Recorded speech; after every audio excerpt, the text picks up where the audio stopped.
Bara kana waliigalaan barattoonni 845,045 fi 188 qormaata biyyoolessaa kutaa 12ffaa fudhachuun kan yaadatamudha. Barattoota qormaata fudhatan kanneen keessaa dhibbantaan 3.2 qofti qabxii darbiinsaa kan galmeessan ta'uu ministeerri barnootaa tibbana ifoomsee ture. Qabxiin qormaata biyyaalessaa bara kana galmaa'e maatis ta'ee akka biyyaatti qabxii gammachiisaa ta'uu baatus kan itti aanuuf deeggarsi barbaachisu barattootaaf taasifamuu akka qabu maatiin barattootaa mana barumsa Gaara Guurii sadarkaa lammaffaa himaniiru. Sagantaa qo'annoo baasuudhaan fakkeenya ta'ee ani yuunivarsiitii akkanatti keessa darbee ani sadarkaa ijoollummaa kiyyaa kana keessatti darbe jedhee ijoollee isaatiin rool moodelii ta'ee qo'achiisuu fi karaa itti agarsiisuudhaan gargaaruu danda'a.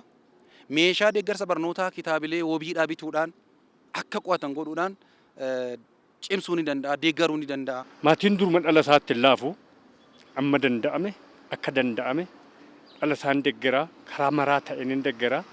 Maaliif qabeenyi maatiin qabu addunyaarraati yoo fudhannee biildingii yookaan immoo fooqii miti, makiinaa miti, birrii miti dhala isaati. Dhala isaatti immoo waan tokko investii godhee darbuu barbaada.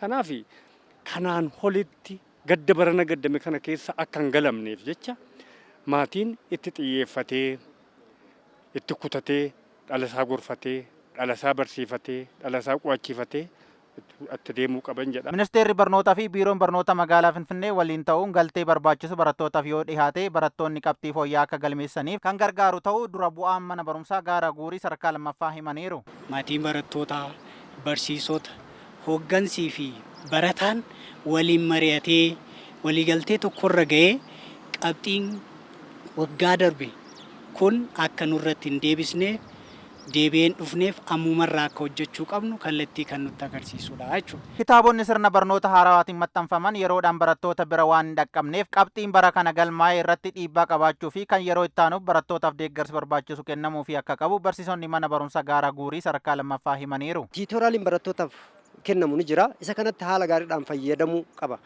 Isaan kan immoo tiitoraalii kennuu qofa osoo hin taane madaaleetiin jijjiirama isaanii argeetiin haala sanaan itti deemuu qaba. Akkaataa kanaan jijjiiramni kan dhufuu danda'u.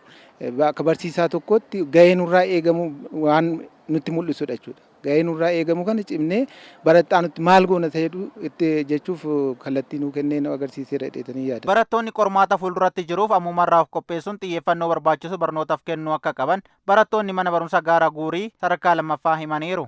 Akka barattu kutaa 12tti haala nama onnachiisuun onnadheeti kanan dubbisaa jiru. Sababni isaa kan darbe irraa barree warra ammaa immoo sirriitti qayyabannee darbuudha. Ammaaf ani kanan hojjechaa jiru sirriitti dubbisuudha. Workshiitii adda addaa illee hojjetaatiin jira. Rakkoowwan jiru immoo rakkoo gara keenyaan jiru rakkoowwan maal ta'aniiti maal ta'an information isaan irraa fudhannee raawwanne rakkoo isaan irratti mudate san gaafa nuti gadi buusne nuti immoo waan sana ol kaasuu dandeenya jedheen yaada. Irra caalaa immoo qo'achuudha. Gaafileewwan bara darbanii isaan irraa rakkoo isaanii san fooyyessine hojjechuudha. Barattoonni mana jiran barattoonni shamarranii keessumaa mana keessatti maatiin akka hojiin ittiin baay'an akka gisee qo'annaa argatan gochuun gaariidha. Akkasumas immoo karoora baafatanii karoora isaaniitti fayyadamanii gaariidha jedhee yaada.